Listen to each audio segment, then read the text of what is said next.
जय हिंद मेरे प्यारे साथियों। जैसे कि आपको पता होगा, हम हिस्ट्री को स्टेप बाय स्टेप आगे लेकर चल रहे हैं और इससे पहले हमने प्राचीन भारत, मध्यकालीन भारत और आधुनिक भारत के बारे में लिंकअप किए थे, यानी रिलेट किए थे किस तरह से हम समझ सकते हैं। उसके बाद हमने इतिहास को तीन जानने के लिए 3 कालखंडों में डिवाइड किया था। प्रागैतिहासिक काल, आदि ऐतिहासिक काल और आधुनिक आधुनिक इतिहास के बारे में बताया था।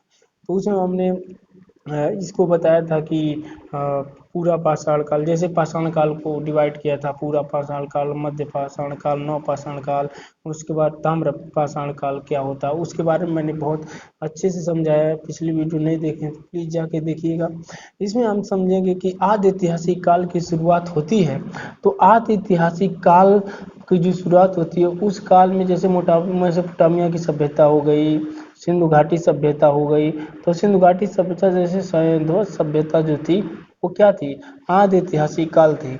इस काल का मानव मतलब पढ़ना लिखना तो वो जानता था, लेकिन हम लिखित साक्ष्य जो मिला उसको पढ़ने में कामयाबी हासिल नहीं कर चुके हैं। तो आज यही देखेंगे कि सिंधु घाटी सभ्यता क्या है, किस तरह संस्कृतियाँ बसी, तो इसके बारे में आज डिटेल देखेंगे। ये क्या है, सैंधव सभ्यता एवं संस्कृति क्या है। तो इसका परिचय देखिए। 3 नामों से इसे जाना जाता है। इस सभ्यता के लिए साधारणतः 3 नामों का प्रयोग किया जाता है। 3 नाम में जैसे सिंधु सभ्यता, सिंधु सभ्यता क्यों, क्योंकि ये पाकिस्तान में जो सिंध नदी है, इसी सिंध नदी के किनारे खोजा गया था स्थल, जो मतलब स्थल खोजे गए थे हड़प्पा, इस सिंधु नदी के आसपास थी, इसीलिए सिंध नदी दे दिया गया। लेकिन जैसे जैसे सिंधु घाटी सभ्यता का दायरा बढ़ता गया, यानी क्या उसका दायरा बढ़ता गया, भारत में दायमाबाद हो, मतलब भारत के दक्षिण में महाराष्ट्र के दायमाबाद हो, यूपी के आलमगीर हो, है, तो जिस तरह यहाँ तक बढ़ता गया तो अब सिंधु घाटी सभ्यता तक ही, सिंधु घाटी नदी तक ही सीमित रह के नहीं रह गई है, ये पूरे मतलब भारत महाद्वीप में भी फैली है। तो ये कहना उतना उपयुक्त नहीं होगा। अब आते हैं सिंधु घाटी सभ्यता, यानी सिंधु की नदी के आसपास जो स्थल मिले हैं उसके नाम पर सिंधु घाटी सभ्यता के इसका नामकरण कर दिया गया सिंधु घाटी सभ्यता के नाम से। लेकिन सबसे उपयुक्त स्थान इसका क्या है, हड़प्पा सभ्यता, क्योंकि सबसे पहला जो स्थल खोजा गया था सिंधु घाटी सभ्यता से रिलेटेड वो हड़प्पा का स्थान, हड़प्पा नामक स्थान से खोजा गया था। इसीलिए इसे हड़प्पा सभ्यता कहना ज़्यादा उपयुक्त होगा, क्योंकि सबसे पहला स्थल यहीं से खोजा गया था, हड़प्पा से। ठीक है। हड़प्पा सभ्यता की खोज जानते हैं कि दारम सानी ने 1921 में की थी। उसी में हमारे पूरे भारत पर क्या था, अंग्रेजों का शासन था, उन्हीं की देखरेख में इन्होंने खोज की थी। अब आगे देखिए चलते हैं। ये देखिए, अच्छा ये जानते हैं जो हड़प्पा सभ्यता थी उसको इतिहासकारों ने किस किस नाम से पुकारा, उसके बारे में क्या क्या स्टेटमेंट दिए, क्या क्या कथन दिए। विगत महोदय का कथन था कि हड़प्पा एवं मोहनजोदाड़ो के विस्तृत साम्राज्य की जुड़वा राजधानियां हैं। उन्होंने क्या कहा था, हड़प्पा एवं मोहनजोदाड़ो एक विस्तृत साम्राज्य की जुड़वा राजधानियां हैं।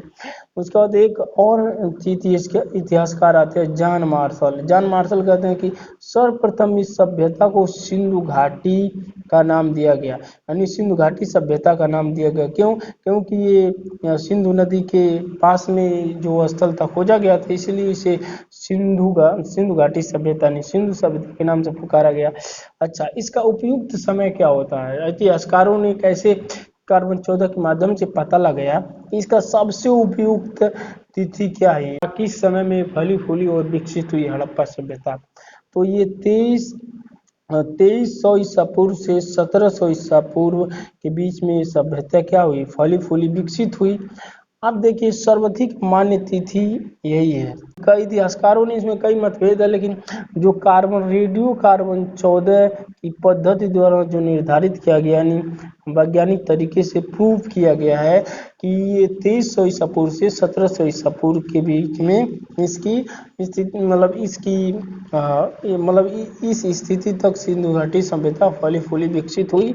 इस सभ्यता के विकास की पराकाष्ठा का समय 2300 ईसा पूर्व से 1900 ईसा पूर्व थी। और इस टाइम में सिंधु घाटी सभ्यता विकास की चरमो अवस्था, मतलब विकास की चरम सीमा तक पहुंच गई थी। तो ही अपने विकास की पराकाष्ठा का समय था। सर आज देखिए सिंधु घाटी सभ्यता जो है उसके समकालीन कई सभ्यताएं से, जैसे सैधव सभ्यता हो गई। उसके बाद से इसके समकालीन कौन कौन सी सब दुनिया में कौन कौन सी कहाँ कहाँ सभ्यताएं थी, तो सैधव सभ्यता, फिर मेसोपोटामिया सभ्यता जो ईरान और इराक है, इराक तक मतलब इराक में पाई जाती थी। उसके बाद मिस्र की सभ्यता जिसे नील नदी का वरदान कहा जाता है, इसे देख सकते हैं।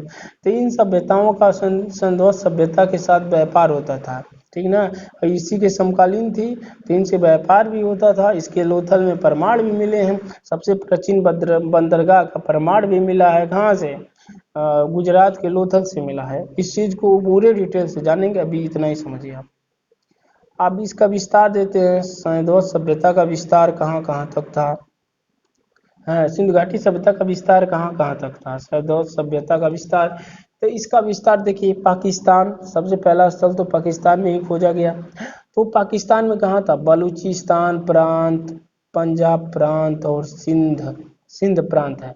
इन प्रांतों में, पाकिस्तान के इन प्रांतों में क्या खोजा गया था, सिंधु घाटी स्थल खोजे गए थे।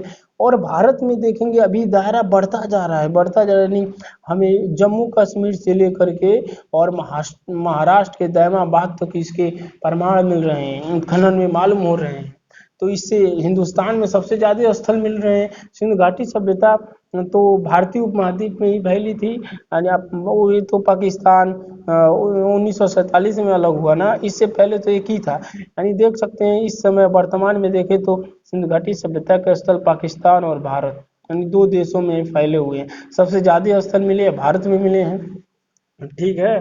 तो ये देखिए कहाँ कहाँ मिले थे, भारत में देखते हैं पंजाब, जो भारत का पंजाब प्रांत है, पंजाब में मिला। फिर गुजरात में जैसे लोथल हो गया, जानते हैं लोथल यही मिला, धौलावीरा गुजरात में है। फिर राजस्थान से मिला, कालीबंगा हो गया, राखीगढ़ी हरियाणा हो गया। पश्चिमी उत्तर प्रदेश में जानते हैं आलमगीरपुर हो गया, जो सबसे पूर्वी सीमा बनाता है हड़प्पा सभ्यता का वो स्थल जो सबसे पूरब में है, तो वही उत्तर प्रदेश के पश्चिमी में आलमगीरपुर। जम्मू में आपका मांडा हो जाएगा, ठीक, जम्मू कश्मीर में मांडा खोजा गया। अब यहाँ से क्या क्या खोजा गया, इसे डिटेल से अभी एक देखेंगे कि किस स्थान से क्या क्या खोजा गया। अभी तो आप इतना ही समझिए कि भारत में किस सिंधु घाटी सभ्यता का स्थल कहाँ कहाँ मिले थे। जैसे पश्चिमी राजस्थान हो गया, यहाँ से जानेंगे सबसे क्या था, सबसे दक्षिणी था दायमाबाद, यानी महाराष्ट्र सबसे दक्षिणी सीमा था जो जहाँ से सिंधु घाटी सभ्यता के अवशेष मिले थे। अब इसके देखेंगे विस्तार कहाँ कहाँ था, इसका विस्तार क्षेत्र कितना बड़ा था, यानी इसके चार जो इसकी आकार क्या था, सिंधु घाटी सभ्यता का आकार क्या था, किस आकार में फैली थी।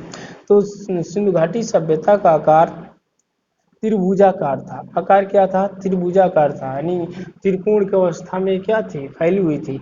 अब इसकी सीमाओं को देख लेंगे, जे किस तरह उत्तर में कौन सी सीमा थी, तो सबसे उत्तरी सीमा का नाम क्या था, मांडा। ये मांडा है कहाँ, ये तो जानो। सबसे अगर पूछेगा सिंधु घाटी सभ्यता का सबसे उत्तरी स्थल कौन था जो खोजा गया और कहाँ स्थित है, तो ये जम्मू कश्मीर में है, मांडा जम्मू कश्मीर में है। अच्छा, ये किस नदी के किनारे है, क्योंकि कोई भी सिंधु घाटी सभ्यता प्राचीन सभ्यताएं बसी तो नदी के किनारे ही बसी, क्योंकि उनको जल ग्रहण करने की, जल लेने की, और जब पशुओं के लिए जल लेना हो, तो इसलिए इनको पानी, जानते हैं कि जीवन जीने के लिए पानी की बहुत ही आवश्यकता होती है। इसीलिए जहाँ जहाँ देखेंगे ये सब नदी के किनारे ही विकसित हुई हैं प्राचीन सभ्यताएं। तो मांडा किस नदी के किनारे है, तो सबसे पहले मांडा जम्मू कश्मीर में है वही, और चिनाब नदी के किनारे है। और मांडा जम्मू कश्मीर के अखनूर जिला है, जम्मू कश्मीर में अखनूर जिला है।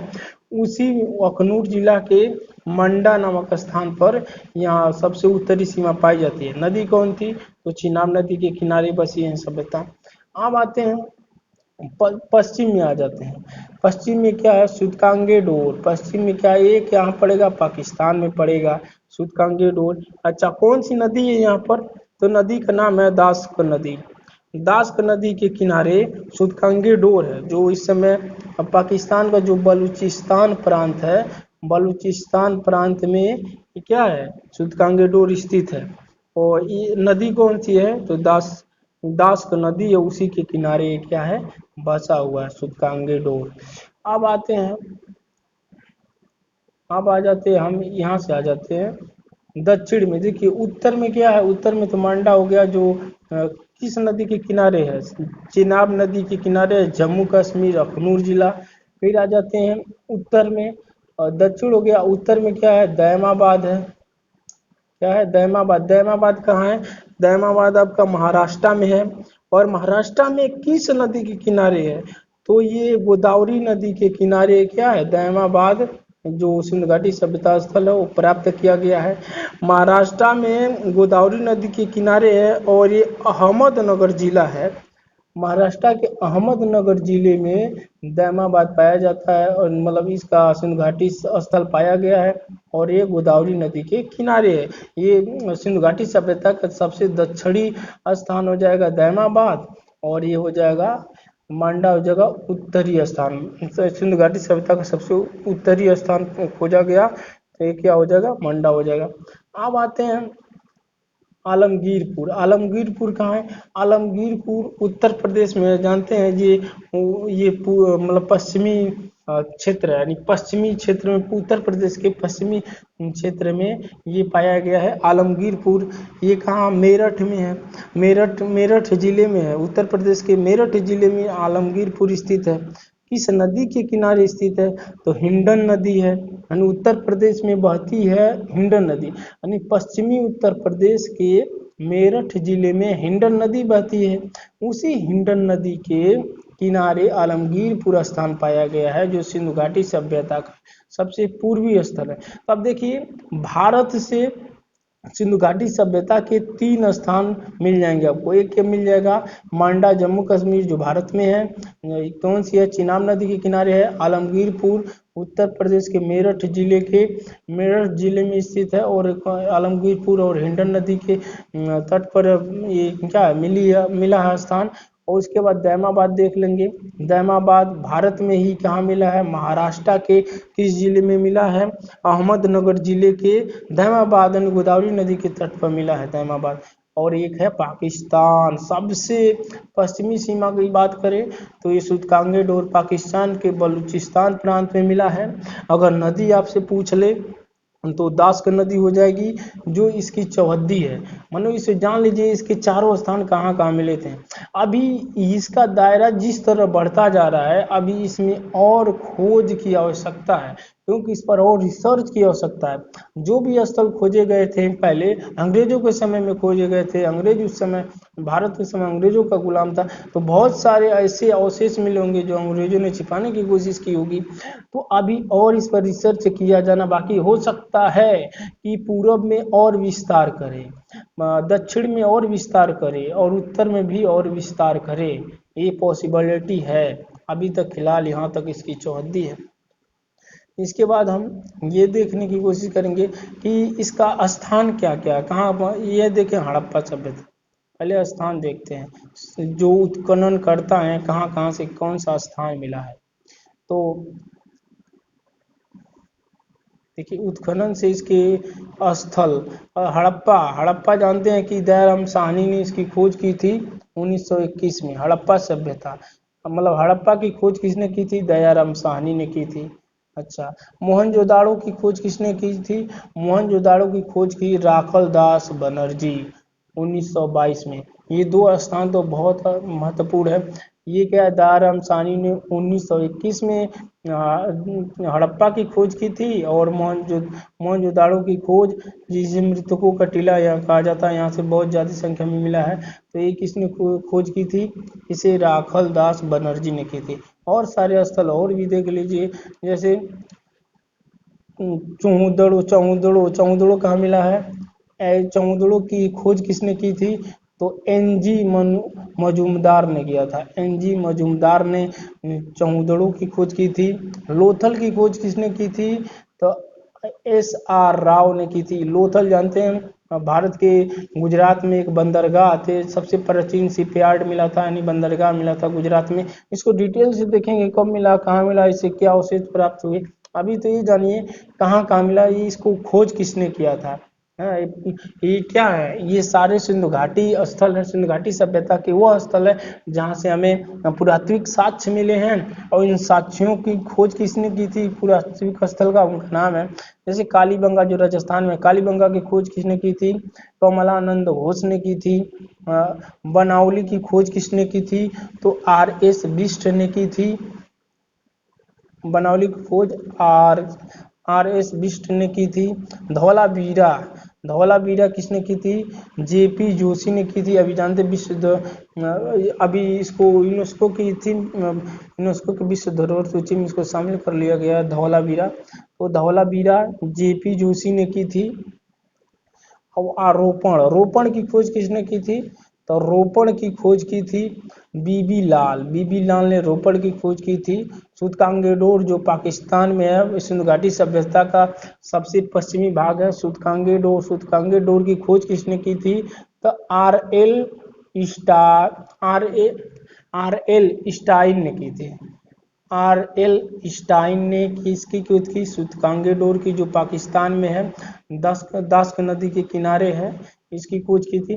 तो ये बहुत ही इम्पोर्टेंट है, ये मेन स्थल है जहाँ से खोज की गई। तो भारत में 2 स्थल है, ये बहुत ही इम्पोर्टेंट है आपके लिए। हड़प्पा सभ्यता दयाराम साहनी 1921 में, और मोहनजोदाड़ो की खोज 1922 में राखल दास बनर्जी। और भी इम्पोर्टेंट है लेकिन ये बहुत मोस्ट इम्पोर्टेंट है।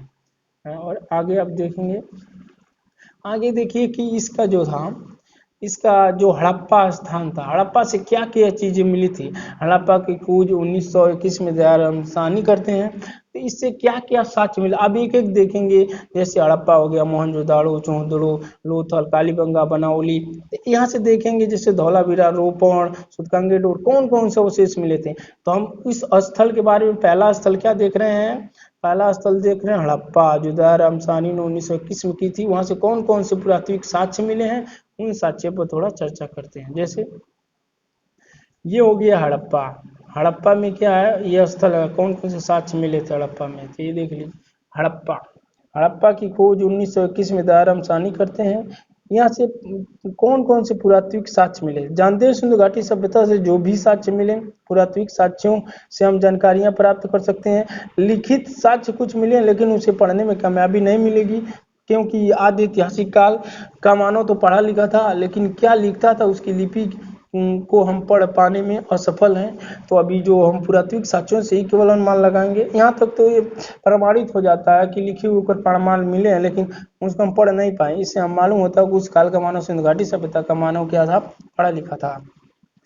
तो यहाँ से प्राप्त साक्ष्य जैसे शंख का बैल मिला है, शंख का बना बैल मिला है, और उर्वरता की देवी का चित्र मिला है, उर्वरता की देवी का चित्र मिला है। ईंटों का वृत्ताकार चबूतरे मिले हैं, ईंटों के वृत्ताकार क्या मिले हैं, चबूतरे मिले हैं। समाधि R37 कब्रिस्तान मिला है, यानी वहाँ से कब्रिस्तानों से और मतलब बॉडी के स्ट्रक्चर मिले हैं, हड्डी के। और क्या है, मानव कंकाल मिले हैं कब्रिस्तान से। और ये देखिए यहाँ से गेहूं तथा जौ के दानों के अवशेष मिले हैं, गेहूं तथा जौ के दानों के अवशेष मिले थे।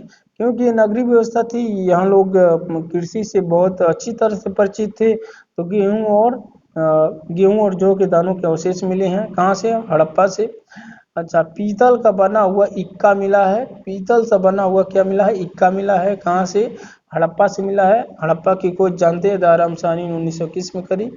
फिर बर्तन पर बने मछुआरों का चित्र मिला हुआ है। इससे मालूम होता है कि ये नौका से परिचित थे, नाव चलाना जानते थे, यानी क्या थे, मछली मारकर अपना आजीवन करते थे। मतलब मछली मारकर भी, मछली एक व्यापार होता है, मछुआरे मछली मार कर के एक स्थान से दूसरे स्थान तक ले आते थे।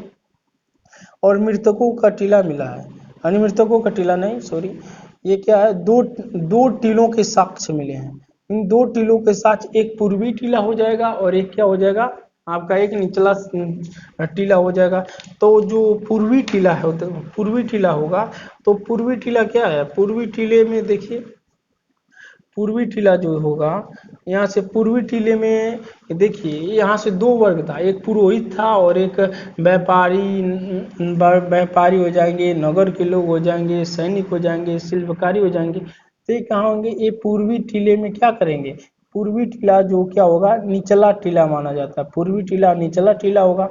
ये इसमें कौन कौन सा पूर्वी टीला में रहता होगा, क्योंकि निचला सिरा था, कम ऊंचा था, और यहाँ से देखेंगे कि व्यापारी, यहाँ से व्यापारी हो जाएंगे, सैनिक, व्यापारी, सैनिक और शिल्प वर्ग के नागरिकों के रहने के लिए ये पूर्वी टीला मिला, कम ऊंचा था, यानी कम ऊंचाई पर था, इसे निचला टीला का नाम दिया गया। यूं ही आता है पश्चिमी टीला, जो दुर्ग टीला था, यानी क्या था, यानी निचले, यानी पूर्वी टीले से, निचले टीले से थोड़ा ऊपर था, तो इसे उच्च टीला बोला जाता है, यानी थोड़ा ऊपर था, अधिक ऊंचाई पर स्थित था। ये जो था पश्चिमी टीला, एक इन लोगों के लिए था, ये पुरोहित लोगों के लिए था, यानी पुरोहित लोग इस टीलों, मतलब इस दो संरचना थी, ये दुर्ग था, ऊंचाई पर ज्यादा था, इसलिए इस पर पुरोहित लोग रहते थे। हाँ, तो एक ये किस काम के लिए ये बनाया गया था, तो ये धार्मिक अनुष्ठान के लिए बनाया गया था। इसकी स्थिति देखते हैं। देखिए ये क्या था, मांटोगोमरी जिला, जो वर्तमान मांटोगोमरी जिला है, ये पाकिस्तान के रावी नदी के बाएं तट पर स्थित है। ये कहाँ, पाकिस्तान में स्थित है। मांटोगोमरी जिला जो वर्तमान साहीवाला यानी पाकिस्तान में स्थित है, इस नदी के किनारे है, रावी नदी के बाएं तट पर स्थित है। हाँ, तो टीलों के प्रमाण मिले हैं यहाँ से। तो ये देखिए, वहाँ तो डिटेल हमने ये देख लिया, सिंधु घाटी सभ्यता किस तरह कहाँ मिली, इसका आकार क्या था, और किस तरह अभी भी इसका क्षेत्र बढ़े जाने का अनुमान लगाया जा रहा है कि सिंधु घाटी सभ्यता का विस्तार और मिल सकता है, इस पर आगे रिसर्च की आवश्यकता है, खोज की आवश्यकता है, उत्खनन की आवश्यकता है।